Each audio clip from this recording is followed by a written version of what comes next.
The next part of the tour was the killing fields.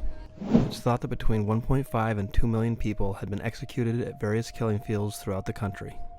Roughly 20,000 people were brought here from the S-21 prison camp and executed by the Communist Party of Kampuchea during the Khmer Rouge rule from 1975 to 1979. Thousands of people were murdered here, including women and children. This is the bottom of a former warehouse where they would store chemicals like DDT, which is a poison they used to torture some people and also make sure that they were dead. If they didn't die from the torture, they would put the DDT on top of them.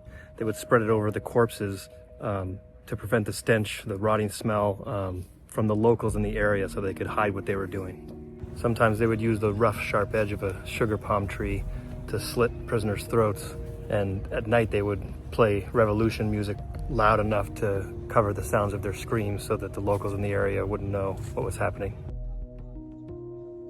450 bodies were in this mass grave. Bullets were expensive and loud, so oftentimes prisoners were just hacked to death with metal tools.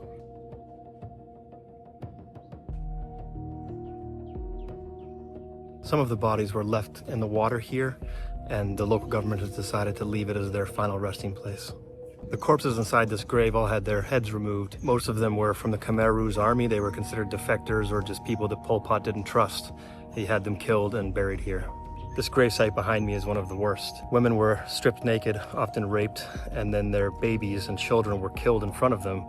That tree there is called the killing tree, and they would take infants by the legs and swing them and bash their heads on the tree. I cannot imagine the horror of those times. To motivate the soldiers to be able to kill the children, the Khmer Rouge had a slogan that said, "To kill the grass, you have to rip out the roots." So that is how they rationalized that the children needed to be killed. They've excavated as many bones as they could find, but many remain in the ground. They hung loudspeakers on this tree to play revolution music to drown out the screams and the moans of people being tortured and killed.